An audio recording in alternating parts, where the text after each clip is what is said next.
MBA Chai वाला एक fraud company है। ऐसा मैं नहीं बल्कि वो सब लोग कह रहे हैं जो आज इस कंपनी से जुड़े हुए हैं। तो प्रफुल्ल कितना झूठ बोलोगे यार, कितना झूठ बोलोगे भाई। झूठ बोलने की भी हद होती है। उस चीज को ध्यान रखना, एक एक चीज का हिसाब करूंगा, तुम्हारा एक एक पन्ना खोल दूंगा मैं। हिसाब देते देते थक जाओगे, चप्पल घिस जाएगी कोर्ट का चक्कर काटते काटते। MBA चाय वाला ने उनके साथ फ्रॉड किया। दावा किया गया कि फ्रेंचाइजी देने के नाम पर उनके साथ स्कैम किया गया।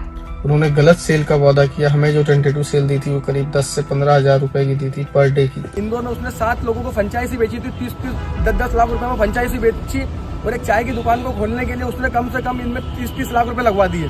प्रफुल्ल भाई ना किसी का फोन उठा रहे हैं, ना ही उनकी टीम में कोई फोन उठा रहा है मेरा। कंटिन्यूअसली मैं 4 महीने से ट्राई कर रहा हूँ।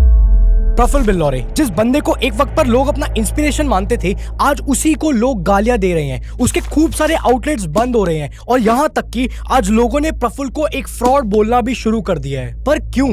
ये सब कुछ आखिर क्यों हो रहा है? MBA चाय वाला, आज इस कंपनी के अंदर आखिर ऐसी क्या गड़बड़ चल रही है जो ज्यादातर लोगों को मालूम ही नहीं है? क्या ये सब कुछ एक बहुत बड़ा स्कैम है या फिर सच में रियलिटी कुछ और है? चैप्टर 1 कि आखिर MBA चाय वाला के अंदर गड़बड़ चल क्या रही है। 4 अप्रैल 2023 इंदौर के रहने वाले आशीष तिवारी लसूड़िया पुलिस थाने में जाकर MBA चाय वाला के डायरेक्टर मिस्टर प्रफुल्ल बिल्लौरे के अगेंस्ट FIR दर्ज करवाते हैं। इस FIR के अकॉर्डिंग प्रफुल्ल की कंपनी ने उनसे फ्रेंचाइजी फी के नाम पर 10 लाख रुपए लिए थे और उसके बदले में उन्होंने ये वादा किया था कि आपको अपने आउटलेट के ऊपर डेली बेसिस पर मिनिमम 10,000 रुपए की सेल तो होगी ही होगी। आशीष ओपनली आकर ये बताते हैं कि MBA चाय वाला की फ्रेंचाइजी खोलने के लिए उन्होंने बैंक से लोन तक लिया था और 10,000 रुपए तो दूर की बात, उनके आउटलेट में डेली की सेल 600 रुपए की भी नहीं हो रही। लसूड़िया, भानवरकुआ, साउथ तुकोगंज, MIG, विजयनगर, पलासिया, अभी तक इंदौर के इन सभी पुलिस स्टेशंस और बाकी लोकेशंस को मिलाकर प्रफुल्ल के अगेंस्ट 28 कंप्लेंट्स रजिस्टर हो चुकी है। तन्मय चौक से भानवरकुआ के फ्रेंचाइजी ओनर जिन्होंने 40 लाख रुपए लगाए थे,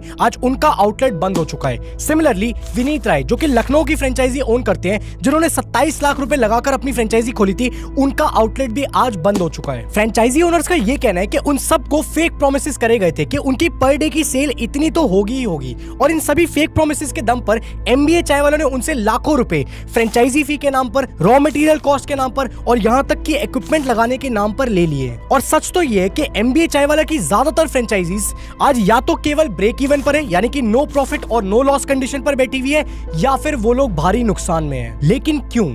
आखिर इन फ्रेंचाइजी ओनर्स की हालत इतनी ज्यादा खराब क्यों और कैसे हो गई?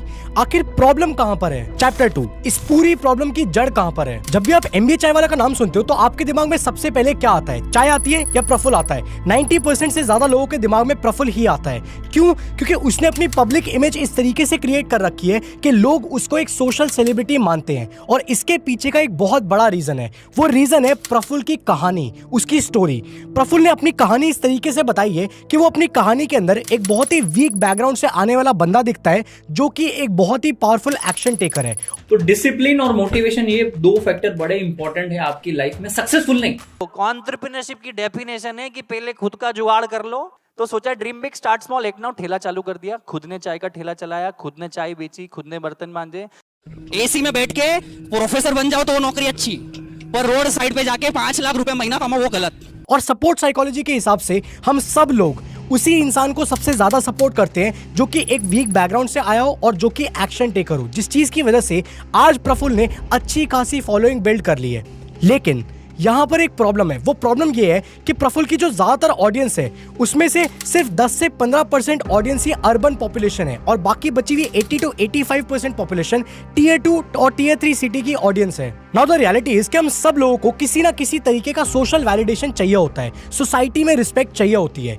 और क्योंकि प्रफुल्ल ने खुद को इस तरीके से मार्केट किया कि वो एक मिडिल क्लास बैकग्राउंड से आने वाला बंदा जिसने बहुत सारे स्ट्रगल्स देखे हैं, जिसका MBA करने का सपना कभी पूरा नहीं हो पाया, उस बंदे ने एक सिंपल सी चाय बेचकर आज इतना बड़ा सोशल स्टेटस अचीव कर लिया है। जिस चीज को देखते हुए उसकी जो ऑडियंस है, उसके ऑडियंस को ये लगने लगा कि यार हम क्यों नहीं कर पा रहे, उनको फियर ऑफ मिसिंग आउट होने लग गया और उसके बाद उन्होंने खुद से ये सवाल करना शुरू किया कि हम ये चीज क्यों नहीं कर पा रहे।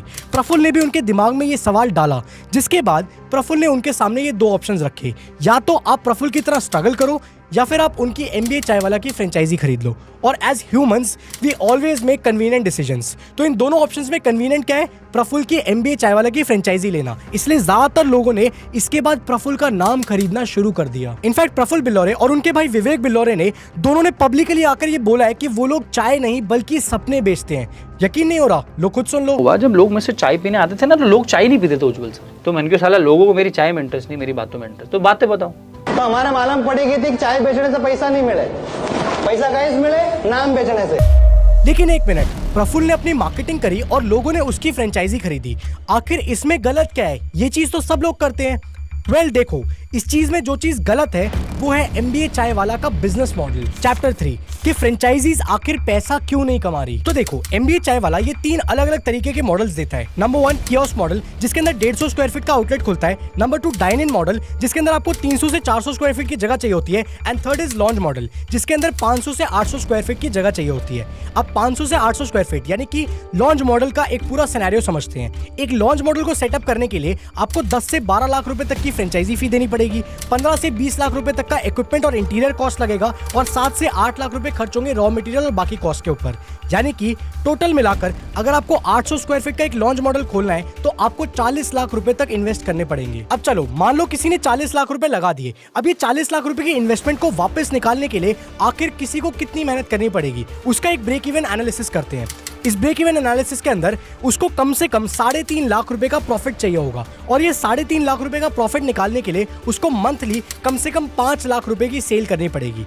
अब ये 5 लाख रुपए की सेल करने के बाद जब आप रेंट, इलेक्ट्रिसिटी, सैलरीज और बाकी सारे एक्सपेंसेस हटा दोगे, उसके बाद जाकर उसका 3.5 लाख का प्रॉफिट बचना चाहिए। तो इस पूरे सिनेरियो के अंदर अगर हम कैलकुलेट करें, उसका डेली सेल कम से कम 17,000 रुपए का होना चाहिए।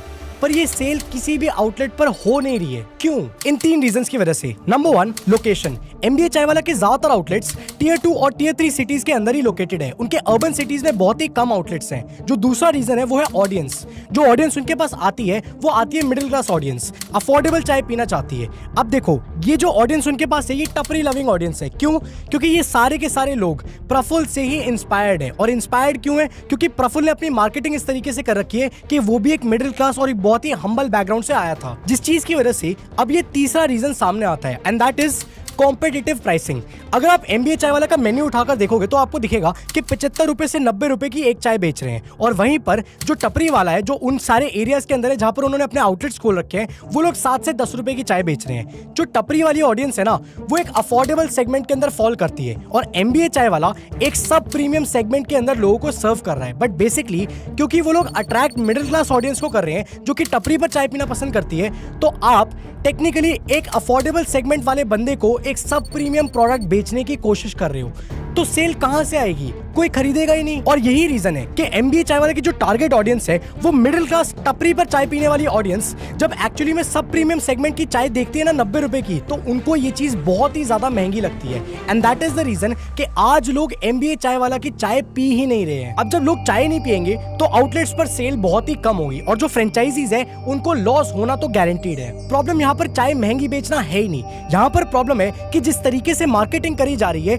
अट्रैक्ट तो ऐसे कस्टमर्स को करा जा रहा है जो कि टपरी पर पीना पसंद करते हैं, बट उनको 90 रुपए की चाय दी जा रही है। तो वो लोग क्यों खरीदेंगे? नहीं खरीदेंगे यार। इसीलिए आज अगर प्रफुल्ल चाहे भी तो वो चाहकर भी इस बारे में कुछ भी नहीं कर सकता। क्यों? क्योंकि ये पूरा का पूरा जो बिजनेस मॉडल है ना, ये शुरुआती दिनों से ही खराब है। क्योंकि समझने की कोशिश करो, कोई भी फ्रेंचाइजी तभी सक्सेसफुल होती है जब उसके पास ये 2 चीजें हो। नंबर 1 अच्छे खासे मार्जिन्स कि पैसा बचना तो चाहिए, एंड नंबर 2 कॉम्पिटिटिव एडवांटेज कि आखिर उसमें ऐसी क्या चीज है जो उसको बाकी बिजनेसेस से अलग बनाती है। अब अगर आप चाय को देखोगे तो ना तो चाय में मार्जिन है, क्या 1 रुपए 2 रुपए से मार्जिन निकालोगे, और ना ही चाय में कोई कॉम्पिटिटिव एडवांटेज है। बट एक मिनट, अगर ऐसा है तो फिर आखिर MBA चाय वाला का सबसे बड़ा कॉम्पिटिटर चाय सुट्टा बार आखिर इतना सक्सेसफुल कैसे है? तो इसका जवाब भी उनके मेन्यू के अंदर ही छुपा हुआ है। देखो, CSB वाले 10 रुपए की एक चाय बेचते हैं क्योंकि द थिंग इज कि चाय उनका एक्चुअली में सिर्फ एक ड्राइवर प्रोडक्ट है जो कि कस्टमर को उनकी दुकान पर लेकर आता है। उनका एक्चुअल प्रोडक्ट है उनका एक्सपीरियंस, जो कि वो अपने आउटलेट्स में लोगों को देते हैं, जिस चीज की वजह से जो उनके आउटलेट्स पर जो लोग आते हैं ना, वो लोग बाकी प्रोडक्ट्स को भी खरीदते हैं, जिससे उनका एक्चुअल प्रॉफिट बाहर आता है। और ये सब कुछ सिर्फ इसलिए हो पाता है क्योंकि चाय सुट्टा बार ने अपना सारा का सारा फोकस सब प्रीमियम और प्रीमियम कस्टमर्स को ही अट्रैक्ट करने के ऊपर रखा, ना कि ऐसे कस्टमर्स को अट्रैक्ट करना जिनको एक्चुअली में ये सारे प्रोडक्ट्स बहुत ही ज्यादा महंगे लगे। सिंपल सी बात है, अगर आपके आउटलेट के ऊपर कस्टमर सही आ रहा है ना तो आपकी सेल्स ऑटोमेटिकली आएगी। लेकिन जो सबसे बड़ा सवाल है वो ये है कि अब इस सब के बाद आखिर आगे क्या होने वाला है। क्या प्रफुल्ल बिल्लौरे को जेल होगी? क्या वो सारे फ्रेंचाइजीज जिन्होंने अपना पैसा गवाया है क्या उनको अपना पैसा वापस मिलेगा? तो इसका साफ सा जवाब है नहीं। क्योंकि देखो, लीगली कंपनी और फ्रेंचाइजी ओनर्स के बीच में जो अग्रीमेंट है उसके अकॉर्डिंग ना तो कंपनी ने किसी को भी किसी भी तरीके के रिटर्न्स प्रॉमिस करे हैं और यहाँ तक कि जो उनकी फ्रेंचाइजी फी है वो भी नॉन रिफंडेबल है। देखो, ये सच है कि प्रफुल्ल ने अपनी मार्केटिंग इस तरीके से करी और शायद वर्बली इतने सारे फेक प्रॉमिसेस करे जिसके चलते आज कई सारे लोगों ने अपना खूब सारा पैसा गवा दिया है। लेकिन दुख की बात तो ये है कि जो भी चीज फ्रेंचाइजी अग्रीमेंट के ऊपर नहीं है उस चीज को कोर्ट में as a part of deal prove करना इम्पॉसिबल है। तो प्रफुल्ल ने चाहे मुंह से कुछ भी बोला हो, चाहे उसने कितने भी वादे कर दिए हो, कोर्ट में सिर्फ उसी चीज को कंसिडर किया जाएगा जो कि उनके अग्रीमेंट के ऊपर है। और इस फ्रेंचाइजी अग्रीमेंट के अकॉर्डिंग किसी भी फ्रेंचाइजी ओनर को उनका पैसा वापस नहीं मिलेगा। सो अगर ऐसा है तो फिर आखिर सोल्यूशन क्या है? आखिर हम लोग इस बारे में कर क्या सकते हैं? वेल, ये 3 चीजें। Number 1, stop buying emotions. भावनाओं में आकर फाइनेंशियल डिसीजंस लेना बंद कर दो। आज की डेट में जो ब्रांड्स है वो बहुत ज्यादा स्मार्ट है। They do everything to make you feel emotional about something. ये आपकी ड्यूटी है कि आप इमोशंस को साइड रख के लॉजिकली चीजों को एनालाइज करने के बाद ही उस चीज में अपना पैसा डालो। इस केस के अंदर लोग इमोशनली प्रफुल्ल से कनेक्ट करने लग गए, उसकी कहानी से इंस्पायर होकर खुद को प्रफुल्ल की जगह समझने लग गए, जिस चीज का फायदा उठाकर प्रफुल्ल ने उनको अपनी फ्रेंचाइजी बेच दी। और नुकसान किसका हुआ? फ्रेंचाइजी ओनर्स का। Secondly, study what you are buying. आप जब भी कोई भी प्रोडक्ट खरीदते हो तो अच्छी खासी छानबीन करने के बाद ही खरीदो। चाहे आप 1000 रुपए का खरीद रहे हो, चाहे आप 1 लाख रुपए का खरीद रहे हो। क्योंकि देखो, आपको अच्छे से पता होना चाहिए कि आप जो खरीद रहे हो आखिर उसमें है क्या। इस पूरे सिनेरियो के अंदर लोगों ने अपना पैसा सिर्फ इसलिए गवा दिया क्योंकि उन्होंने फ्रेंचाइजी लेने से पहले छानबीन करी ही नहीं। MBA Chai Wala Prafull Billore is a fraud and there's no other way to put it. He is a scammer. उसने लोगों को ठगा है। उन्होंने ये सोचा ही नहीं कि यार गांधीनगर जैसे छोटे एरिया में जहाँ पर 7 से 10 रुपए की मस्त कटिंग चाय मिलती है वहाँ पर आखिर कोई 65 से 90 रुपए की चाय क्यों पिएगा। आखिर चाय का बिजनेस फ्रेंचाइजी करने की जरूरत क्या है? और सबसे बड़ी बात कि क्या सच में चाय बेचने के लिए किसी को 40 लाख रुपए लगाने की जरूरत है? सिंपल सा लॉजिक है, जिस बंदे की मैक्सिमम ऑडियंस 60 से 90 रुपए की चाय अफोर्ड ही नहीं कर सकती, आखिर वो चाय कितनी भी अच्छी मार्केटिंग कर ले उसका प्रोडक्ट नहीं बिकने वाला। और तीसरा और सबसे important, paper is the truth, rest all are lies. मैंने बहुत पैसा गंवाने के बाद ये बात सीखी है कि जो चीज कागज पर है सच सिर्फ वही है। जो चीज डॉक्यूमेंट पर नहीं है, जिस चीज का कोई सबूत नहीं है, वो चीज सच होती ही नहीं है। कोर्ट की दुनिया में बातें नहीं बल्कि सबूत चलते हैं और ये आपका काम है ध्यान रखना कि आप 100% भरोसा सिर्फ उस चीज के ऊपर करो जो चीज ऑन पेपर है, रिटन है, डॉक्यूमेंटेड है। उसके अलावा जो भी चीज आपके आसपास चल रही है उसमें से ज्यादातर चीजें झूठ बोली जा सकती हैं। ज्यादातर फ्रेंचाइजी ओनर्स सिर्फ प्रफुल्ल की बातों में आ गए। उन्होंने ये मान लिया कि फ्रेंचाइजी हमें अच्छा खासा प्रॉफिट कमा कर देगी, जबकि Prafull was always on the safe side क्योंकि उसके अग्रीमेंट के अकॉर्डिंग ना तो उसने किसी भी तरीके के झूठे वादे किए और ना ही वो फ्रेंचाइजी फी को वापस करने वाला है। सो यस, अगर आपने इस वीडियो से कुछ भी वैल्यूएबल सीखा हो तो प्लीज आप इस वीडियो को लाइक और हमारे चैनल को प्लीज सब्सक्राइब कर दीजिए ताकि आपसे ऐसी पावरफुल वीडियोस कभी भी मिस ना हो।